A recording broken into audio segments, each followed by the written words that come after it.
কৃষ্ণগুৰু সেৱাশ্ৰমত উপস্থিত হয় কেন্দ্ৰীয় মন্ত্ৰী সৰ্বানন্দ সোণোৱাল। আশ্ৰমত উপস্থিত হৈ কিছু সময় সুবৰ্ণকুৰত নাম জপ কৰে। নাম জপৰ পিছত মূল কীৰ্তনৰ ঘৰত সেৱা আগবঢ়ায় আৰু পোনে পোনে গুৰুগৃহলৈ প্ৰৱেশ কৰে। নক্ষত্ৰ কৃষ্ণগুৰু সেৱাশ্ৰমত আজি উপস্থিত হয় কেন্দ্ৰীয় মন্ত্ৰী সৰ্বানন্দ সোণোৱাল। প্ৰধানমন্ত্ৰী নৰেন্দ্ৰ মোদীৰ কেবিনেট মন্ত্ৰী সভাত জাহাজ আৰু জলপথৰ মন্ত্ৰী হিচাপে শপত গ্ৰহণ কৰি আজি নক্ষত্ৰস্থিত কৃষ্ণগুৰু সেৱাশ্ৰমত উপস্থিত হয় আৰু পোনে পোনে সুবৰ্ণকুৰত এক নাম জপ কৰে আৰু ইয়াৰ পিছতে গুৰুজনৰ সমাধিত সেৱা লয় কেন্দ্ৰীয় মন্ত্ৰীগৰাকীয়ে। ইয়াৰ লগে লগে মূল কীৰ্তন ঘৰত সেৱা লয় সাংবাদিকৰ আগত মন্ত্ৰীগৰাকীয়ে মন্তব্য প্ৰকাশ কৰে যে দেশৰ স্বাৰ্থত জনগণৰ স্বাৰ্থত কাম কৰিবলৈ গুৰুৰ কৃপা একান্তই প্ৰয়োজন। নিজকে অভাজন বুলি কৈ জনপ্ৰতিনিধি হিচাপে ৰাইজৰ কাম কৰিবলৈ সুবিধা দিয়ে। সমাজখনক একতাৰ বান্ধোনেৰে মিলাপ্ৰীতিৰে শক্তিশালী কৰি তুলিবলৈ গুৰুজনৰ আশীৰ্বাদ লাগিব। সমাজৰ পৰা অশুভ শক্তি আঁতৰাই সুস্থ সমাজ গঢ়িবলৈ সদায় চেষ্টা কৰিব। অসম তথা উত্তৰ পূৰ্বাঞ্চলৰ 19টা ৰাষ্ট্ৰীয় জলপথ আছে আৰু এই ৰাষ্ট্ৰীয় জলপথ শ্ৰীবৃদ্ধিৰ বাবে আৰু জলপথৰ যোগেদি যাতায়াতৰ ব্যৱস্থাটো যাতে কম খৰচত হয়, মালবাহী জাহাজ, যাত্ৰীবাহী জাহাজ, পৰ্যটনৰ বাবে ৰিভাৰ ক্ৰুজ আদিৰ যাতে অতি কম খৰচত সুব্যৱস্থা কৰিব পাৰে তাৰ ব্যৱস্থা গ্ৰহণ কৰিব। মাননীয় প্ৰধানমন্ত্ৰী ডাঙৰীয়াৰ নেতৃত্বত যোৱা 2 বছৰত অসম তথা উত্তৰ পূৰ্বাঞ্চলৰ বহু উন্নতি সাধন হৈছে বুলিও তেওঁ মন্তব্য প্ৰকাশ কৰে। আগন্তুক দিনত উঠি অহা প্ৰজন্মই জলপথৰ যোগেদি কৰ্মসংস্থাপন, নতুন নতুন উদ্ভাৱন কৰিব পাৰিব আৰু নিবনুৱা সমস্যাৰ কিছু হ'লেও সমাধান হ'ব বুলি তেওঁ মন্তব্য আগবঢ়ায়। সেৱাশ্ৰমলৈ অহা ৰাস্তাটো অতি শোচনীয় অৱস্থাত থকাৰ কথাটো বানপানীৰ বাবে হোৱা বুলি কয় আৰু আগন্তুক দিনত মেৰামতিৰ ব্যৱস্থা কৰাৰ কথা প্ৰকাশ কৰে।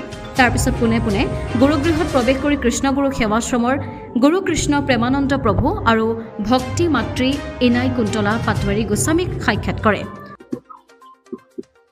আপোনালোকে সকলোৱে জানে যে দেশৰ স্বাৰ্থত জনসাধাৰণৰ স্বাৰ্থত কাম কৰিবৰ বাবে গুৰু কৃপা একান্তই প্ৰয়োজন আৰু গুৰুৰ বাণীৰে উদ্বুদ্ধ হৈ আমিও চেষ্টা কৰোঁ জনপ্ৰতিনিধি হিচাপে মানৱ সেৱা কৰাৰ কামত নিষ্ঠাৰে আত্মনিয়োগ কৰাৰ নিমিত্তে। ইয়াৰ বাবে গুৰুসকলৰ কৃপা লাগে, আশীৰ্বাদ লাগে। তেখেতসকলে দিয়া আশীৰ্বাদ কৃপা ফলত আজি এই অভাজনে জনপ্ৰতিনিধি হিচাপে ৰাজ্যৰ কেন্দ্ৰৰ বিভিন্ন পদবী যোগেদি মই জনসেৱা কাম কৰাৰ সুবিধা লাভ কৰিছোঁ।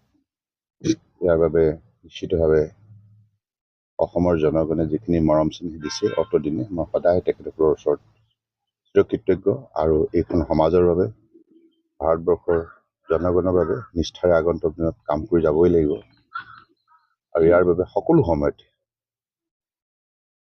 গুৰুসকলে যিবিলাক দীক্ষা দিছে সেইবিলাক দীক্ষাৰে আগন্তুক দিনত সেই অনুভূতিৰে শ্ৰদ্ধা ভক্তিৰে মানৱ সেৱা কৰিবই লাগিব নিষ্ঠা সহকাৰে। ইয়াৰ বাবে যিমান কঠোৰ পৰিশ্ৰম কৰাৰ প্ৰয়োজন সকলো কৰিব লাগিব আৰু সমাজখনক একতাৰ বান্ধোনেৰে মিলাপ্ৰীতিৰে শক্তিশালী কৰি তুলিব লাগিব আৰু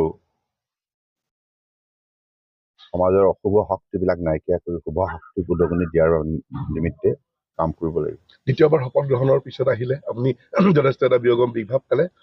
উত্তৰ পূৰ্বাঞ্চল অসম তথা উত্তৰ পূৰ্বাঞ্চল ব্ৰহ্মপুত্ৰ আৰু বৰাকৰ লগতে প্ৰায় আমাৰ 19খন ইয়াতে ৰাষ্ট্ৰীয় জলপথ আছে। গতিকে ৰাষ্ট্ৰীয় জলপথবিলাকৰ শ্ৰীবৃদ্ধিৰ বাবে ইয়াৰ যোগেদি যাতায়াত ব্যৱস্থাটো কম খৰচত আমাৰ মালবাহী জাহাজে হওক, যাত্ৰীবাহী জাহাজে হওক বা পৰ্যটনৰ বাবে ৰিভাৰ ক্ৰুজেই হওক কম খৰচত যাতে অহা যোৱা কৰাৰ ব্যৱস্থা সুচল কৰি তুলিব লাগিব।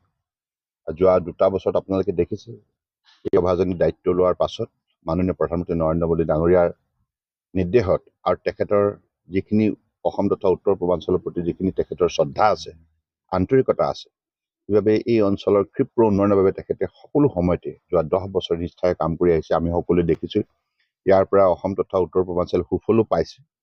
গতিকে আগন্তুক দিনত এই যিটো ৰাষ্ট্ৰীয় জলপথ ইয়াক যাতে আগন্তুক দিনত আমাৰ উঠি অহা প্ৰজন্মই বেপাৰ বাণিজ্যৰ লগতে সামাজিক সম্বন্ধ নদীৰ ইপাৰত থকা লোকৰ সৈতে সিপাৰত থকা লোকৰ মাজত সাংস্কৃতিক আৰু ইয়াৰ উপৰিও অন্যান্য সামাজিক যিটো সম্বন্ধ শক্তিশালী কৰাৰ যাত্ৰাটো নিশ্চিতভাৱে এই জলপথে গুৰুত্বপূৰ্ণ ভূমিকা পালন কৰিব আৰু আগন্তুক দিনত ৰিভাৰ যিটো টুৰিজিম যিটো ৰিভাৰ ক্ৰুজ ইয়াৰ যোগেদি পৰ্যটন ক্ষেত্ৰতো যথেষ্ট সম্ভাৱনা আছে ইয়াৰ যোগেদি উঠি অহা প্ৰজন্মক আমি দক্ষতা বিকাশ ঘটাই যাতে ভৱিষ্যতৰ দিনত ইয়াৰ যোগেদি কৰ্মসংস্থাপন দিব পাৰি উপাৰ্জনৰ নতুন নতুন পথ উদ্ভাৱন কৰিব পাৰি গতিকে সেইখিনি কামত আত্মনিয়োগ কৰা হ'ব আমি আপোনালোকৰ সহযোগিতা বিচাৰিছোঁ আৰু আপোনালোকে যেনেধৰণে পূৰ্বতে সহযোগিতা আগবঢ়াইছে মোৰ দৃঢ় বিশ্বাস আগন্তুক দিনত আপোনালোকে তেনেধৰণে সহযোগিতা সেৱাশ্ৰমলৈ অহা ৰাস্তা দুইটা একেবাৰে শোচনীয় অৱস্থা এতিয়াতো বানপানী হোৱাৰ কাৰণে বৰষুণ দিলেতো ৰাস্তাটো বেয়া হৈ যায় নিশ্চিতভাৱে এইবিলাক কথা ভৱিষ্যতে মেৰামতিৰ বাবে চেষ্টা কৰিব লাগিব সৰ্থেবাৰীৰ পৰা নৱজিৎ নাথৰ ৰিপৰ্ট অমৃত নিউজ 24x7 অমৃত প্ৰবাহ অসমীয়া সাপ্তাহিক কাকতৰ ডিজিটেল সংস্কৰণ অমৃত নিউজ সত্যৰ সন্ধানত অমৃত নিউজ